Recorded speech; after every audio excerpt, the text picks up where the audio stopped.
పెద్ద tourism place, Asia క్యాండల్నే అంత పెద్ద టూరిజం ప్లేస్ లేదని చెప్పి బస్సులు పెట్టి భోజనాలు పెట్టి మీరు వేల మంది రైతులను తీసుకుపోయి రైతులను బ్రహ్మలల్లో ఉంచి ఇది ఒక అద్భుతం ఇది అని చెప్పి అదేదో నాకు ఛానల్ పేరు యాకత్తలేదు, అదే ఛానల్లో కూడా ఊహించారు కదా మీరు ఏ లేదు కట్టలేదు, కట్టిండు కూలిందని చెప్పబడుతుంది.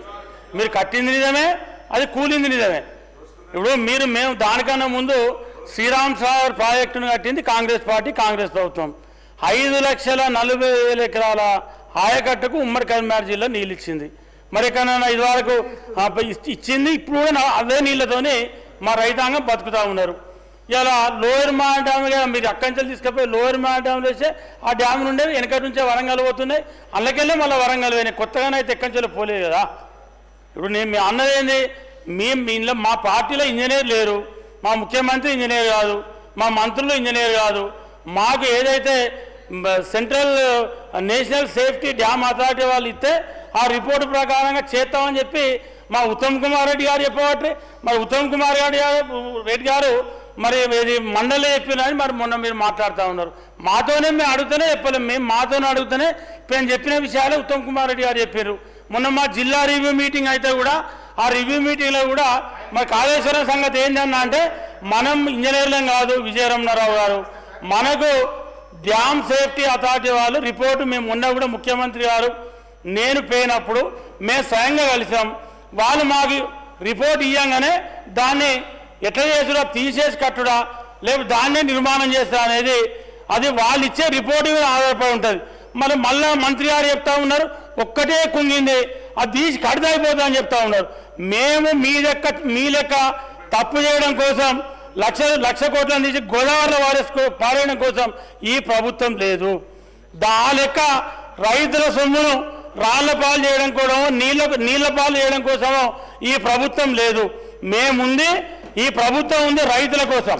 ఇవాళ ఆనాడు తెలంగాణ రాష్ట్రం వచ్చి మీకు పరిపాలన అప్పచెప్పేటప్పుడు 57,000 60,000 కోట్ల అప్పు, ఇవాళ మీరు మాకు ఇచ్చేటప్పుడు 7.5 లక్షల కోట్లు. అంటే 10 ఏళ్లలో మీరు చేసినటువంటి ఇది అప్పుల కథ. అంటే దానికి ఇవాళ ఆ విధ్వంసానికి మీరు చేసినటువంటి అప్పులకు ఇవాళ అప్పు మళ్ళీ మేము చేసేటువంటి పరిస్థితిని ఇవాళ మీరు తీసుకొచ్చారు. దగ్గర 80,000 నుంచి వెళ్ళి 90,000 కోట్లు మీరు ఏదైతే బకాయిలు పెట్టిపోతే మళ్ళీ అప్పు తీసుకొచ్చి ఇవాళ మీరు అప్పు చేసినటువంటి బకాయిలు పెట్టిన దానికి మీ అప్పుకు అసలు దానికి వడ్డీ ఇవాళ మీరు పెట్టిపోయిన బకాయిలకు ఇవాళ ఈ ప్రభుత్వం పే చేస్తూ ఉంది. ఇంత మంచి కార్యక్రమాలు చేస్తూ ఉంటే ఒక్క అభినందించే కార్యక్రమం లేదు. ఇవాళ ప్రతిపక్ష నాయకులు అసెంబ్లీకి రారు, మీరు ఒక మంచి సూచన ఇయ్యరు, మాట్లాడితే ప్రభుత్వం మీద బురద దన్నడం, ప్రభుత్వం మీద నిబంధెట్టడం, ప్రభుత్వాన్ని బదనం చేసే ప్రయత్నం చేయడం, ముఖ్యమంత్రి రేవంత్ రెడ్డి గారు అట్లా లేకుంటే పట్టి విక్రమార్క గారు ఇట్లా మంత్రివర్గం అట్లా అని చెప్పి మీ ఇష్టానుసారంగా మాట్లాడుతూ ఉన్నారు. నాకు తెలిసింది ఇలా పేన 10 ఏళ్ళల్లో మీరు ఎక్కడ బై ఎలక్షన్ అయితే అక్కడ రేషన్ కార్డు, ఎక్కడ బై ఎలక్షన్ అయితే అక్కడ కొత్త పింఛన్లు, ఎక్కడ బై ఎలక్షన్లు అయితే అక్కడ కొత్త శాంక్షన్లు, కొత్త స్కీమ్స్. మీ ఆలోచన, మీ ధ్యాస, మీ సూపు మీ మొత్తం బై ఎలక్షన్లు గెలవాలి, ఆ ఎలక్షన్లో గెలిచామనిపించుకోవాలి. అదే తప్ప మీరు 10 సంవత్సరాలు వేరే కథే చేయలే. ఎక్కడ కూడా ఒక నాయకుడు ఉంటే ఆ నాయకుడిని ఎట్లా నిర్వీర్యం చేయాలి, ప్రతిపక్ష పార్టీలో గట్టి ఎవరుంటే వాళ్ళని ఎట్లా కథం చేయాలి అనేటువంటి ఆలోచన తప్ప ఫోన్ ట్యాంపరింగ్, ఆ నాయకుడు ఎటు పోతాడు, ఆ నాయకుడు ఎక్కడ ఉన్నాడు, ఇదే ప్రయత్నం చేసింది తప్ప మీ రాష్ట్రానికి మంచి చేద్దామనో ప్రజలకు మేలు చేద్దామనో లేదా రైతులకు న్యాయం చేద్దామని చెప్పి చేసే అటువంటి ఆలోచన మీరు చేసినటువంటి దాఖలాలు లేవు.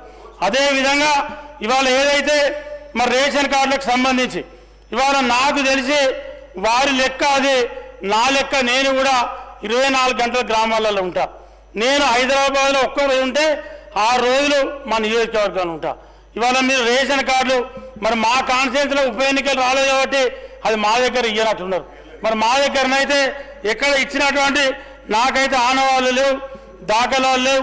మరి అలా రేషన్ కార్డు ప్రజాపాలన మొన్న పెట్టి మరి ప్రజాపాలన ద్వారా దరఖాస్తులు తీసుకొని దానికన్నా ముందు మీ సేవా సెంటర్ ద్వారా దానికన్నా ముందు మరి ఏదైతే కలెక్టర్ల ద్వారా మరి వచ్చినటువంటి దరఖాస్తులు క్రోడీకరించి మరి ఈ రాష్ట్రంలో ప్రతి గ్రామంలో ప్రతి ప్రాంతంలో అధ్యక్ష ఎంతమంది అర్హులు ఉంటే అంతమందికి రేషన్ కార్డు ఇవ్వాలని చెప్పి మరి ప్రభుత్వం నిర్ణయించుకోవడం జరిగింది.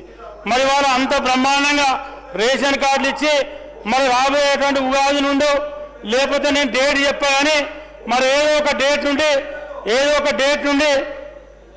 డేట్ నుండి సన్న బియ్యం ఇచ్చేటువంటి ఆలోచన కూడా ఇవాళ ప్రభుత్వం చేస్తూ ఉంది. ముఖ్యమంత్రి రేవంత్ రెడ్డి గారు కానీ ఉత్తమ్ కుమార్ రెడ్డి గారు కానీ మరి చేసేటువంటి కార్యక్రమం చేస్తూ ఉన్నారు. పక్కకుండా మా వాళ్ళు డేట్ చెప్తాను అని నేను చెప్పే డేట్ అది నా బాధ్యత కాదు. అది ముఖ్యమంత్రి గారు చెప్తారు, సంబంధిత మంత్రి ఉత్తమ్ కుమార్ రెడ్డి గారు చెప్తారు. అది వాళ్ళ ఆలోచన, నాది కాదు డేట్ చెప్పే ఆలోచన. అదేవిధంగా మరి రేషన్ కార్డులతో పాటు ఏదైతే ఇవాళ ప్రజలకు సంబంధించినటువంటి మరి గత ప్రభుత్వం బీఆర్ఎస్ ప్రభుత్వం మేనిఫెస్టోలో పెట్టుకుంది పేదలకు సన్న బియ్యం ఇస్తామని చెప్పి, కానీ ఇవ్వలేదు, మోసం చేసింది, సన్న బియ్యం ఇవ్వలేదు. మరి గతంలో కూడా మనం రేషన్ బియ్యం దొడ్డు బియ్యం ఇచ్చినాడు ఆనాడు కాంగ్రెస్ ప్రభుత్వం చెప్పలే రేషన్ బియ్యం ఇస్తాం దొడ్డు బియ్యం ఇస్తామని చెప్పలే. కానీ ఎక్కడ కూడా మనం ఆనాడు దొడ్డుదారిన బియ్యం అమ్ముకున్న చరిత్ర లేదు. బీఆర్ఎస్ ప్రభుత్వం వచ్చిన తర్వాత పేన 10 ఏళ్ళల్లో మొత్తం రేషన్ షాపులకి వెళ్ళి మరి పక్కకెళ్ళి పక్క రాష్ట్రాలకు మన దొడ్డు బియ్యం రీసైక్లింగ్ అయింది. దాన్ని అరికట్టేటువంటి ప్రయత్నం చేయలే. ఇవాళ మొత్తం మరి రేషన్ వ్యవస్థనే పూర్తిగా నిర్వీర్యం చేయడం జరిగింది. అదే కాకుండా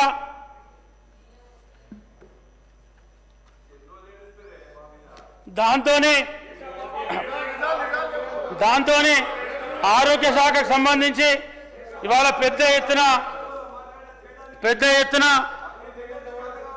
ఎత్తున నిధులు కేటాయించడం జరిగింది.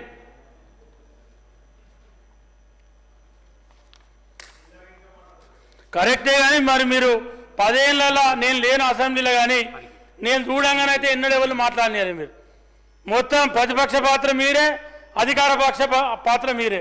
ఇవాళ అందరికీ ఈ ప్రభుత్వంలో మాట్లాడే స్వేచ్ఛ వచ్చింది.